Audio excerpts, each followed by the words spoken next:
it's another swing and a miss for the so-called elite in Hollywood. Wouldn't know that though, if you listen to the mainstream media. According to the media, the 2023 Oscars, they were a resounding success. We are back. Look at these ratings. Birthing persons throughout America have their arms wide open, begging us to embrace them with the special Hollywood woke hug. You might be wondering what the difference is between the traditional woke hug and the Hollywood woke hug.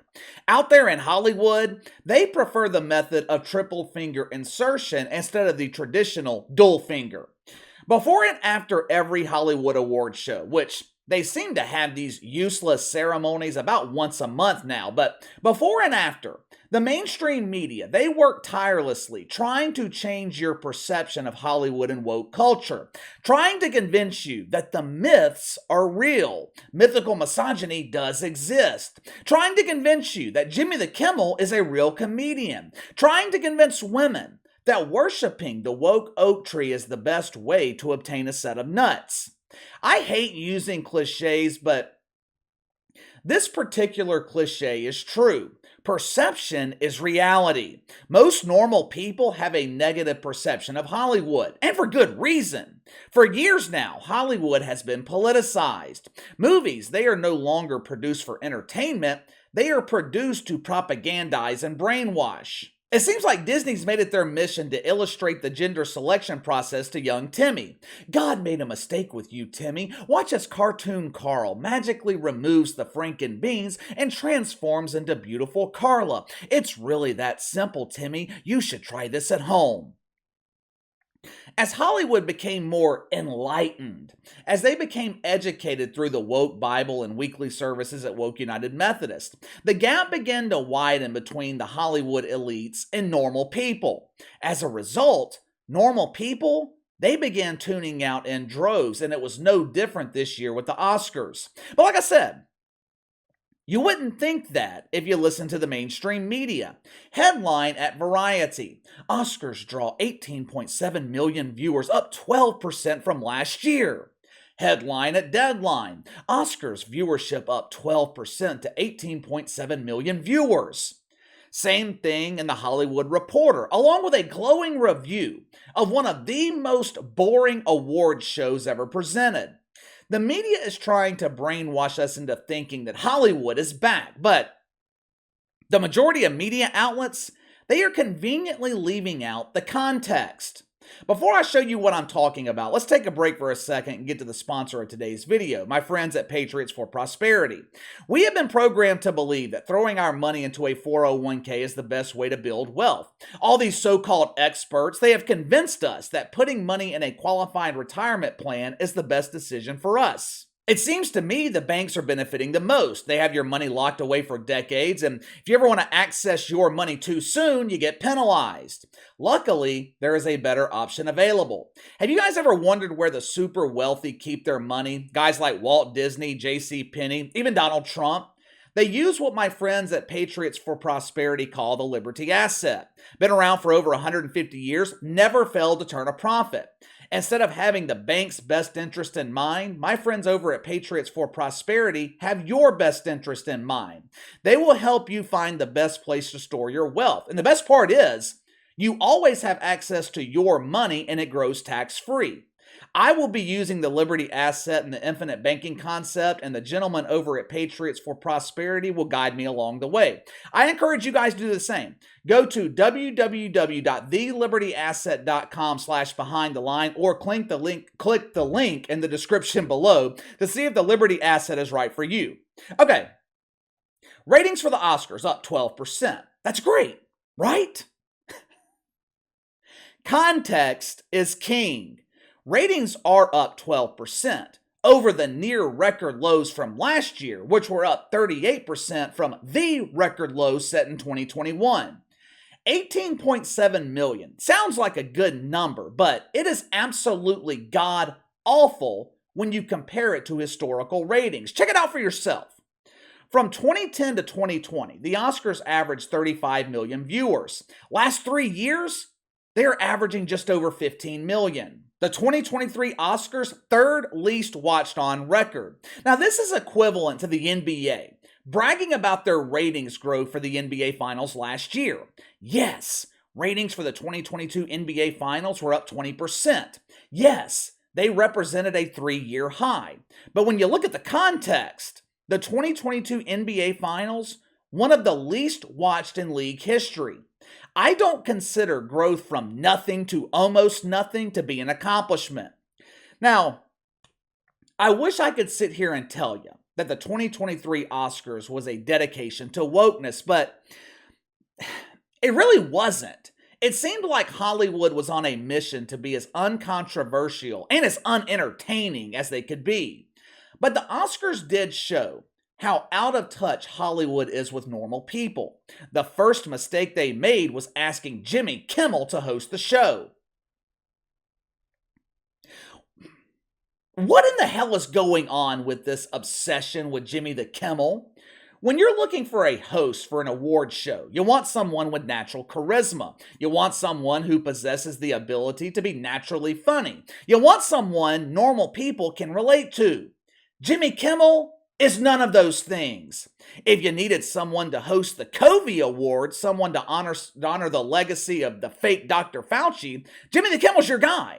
If you're trying to appeal to normal people, you would be better off hiring a constipated baboon than hiring Jimmy the Kimmel. His opening monologue set the tone for the entire show, because his opening monologue proved how much Hollywood doesn't get it. They just don't get it. They really believe the rest of us are concerned with feelings. They really believe normal people are easily offended. We're not. Going into the show, comedy writers, they had come up with hard-hitting material addressing the transition of Will to Wilma that took place at the Oscars last year. Unfortunately, we didn't get to hear them. Why? Because Jimmy the Kimmel, along with producers, they decided to remove them. We didn't want to be too hard on Wilma Smith. We had to consider his feelings. We didn't feel like it was our place to exploit that traumatic situation. That should be on Chris Rock, not on us. Oh yeah? Well, if Chris Rock should be making the jokes, why in the hell is he not hosting the show? If Jimmy the Kimmel is afraid to tell controversial jokes, what the hell's he doing on stage? I bet if the jokes were about Donald Trump, he would be willing to tell them. If I had to guess, Jimmy was afraid to go after two black men because he would be accused of mythical racism. Instead of going with the comedic jokes, Jimmy the Kimmel went with this instead. Watch for yourself. We have strict policies in place. If anyone in this theater commits an act of violence at any point during the show, you will be awarded the Oscar for Best Actor and permitted to give a 19-minute long speech. No, but seriously, the Academy has a crisis team in place. If anything unpredictable or violent happens during the ceremony, just do what you did last year. Nothing. 5 Irish actors are nominated tonight, which means the odds of another fight on stage just went way up.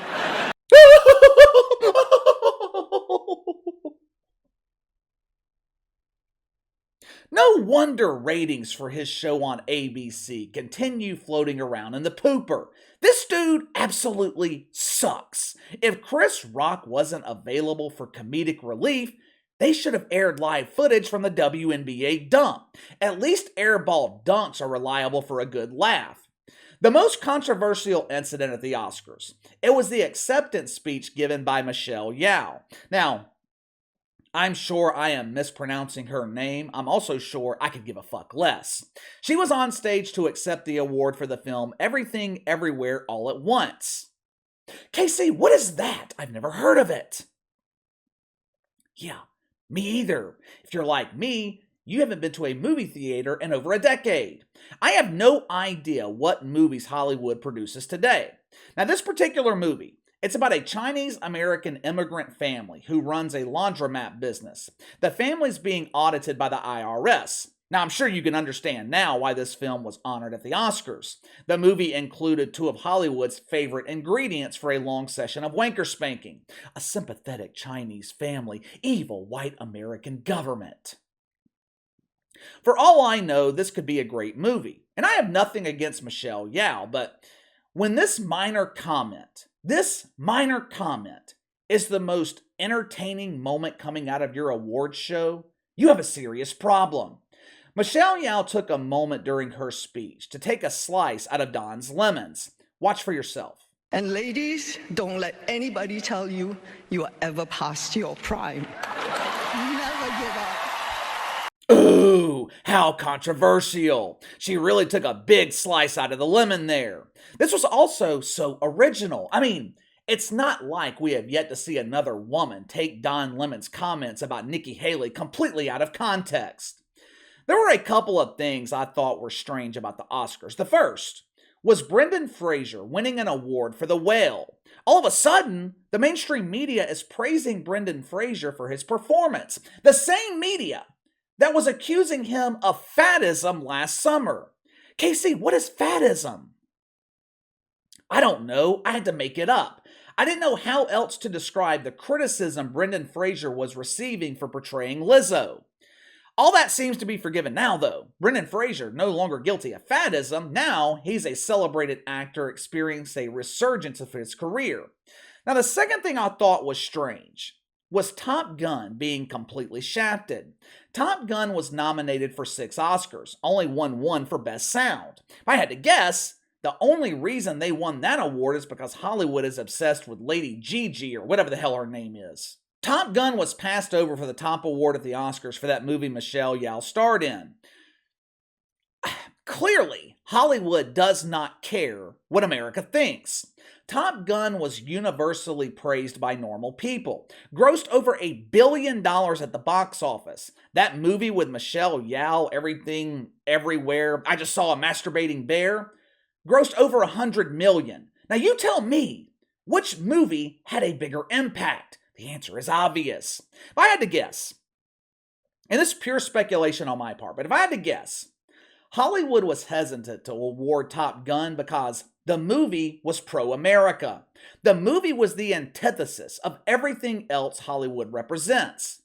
If the goal was to produce a show without controversy and without any semblance of entertainment, Hollywood succeeded.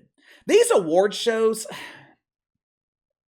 they have lost all relevance. And to be honest with you, I think Hollywood in general has lost relevance. I don't think Hollywood has anywhere close to the impact on our culture that they used to have. What do you think? Also, what are your thoughts on the 2023 Oscars? Hell, did any of you guys even watch? Let me know. Sound off in the comments below. Make sure to like and subscribe. Click the notification bell to receive all notifications from the channel. Best way to contact me is by email at btlkc84@gmail.com, kc_btl84 on Twitter. I'll see you guys later.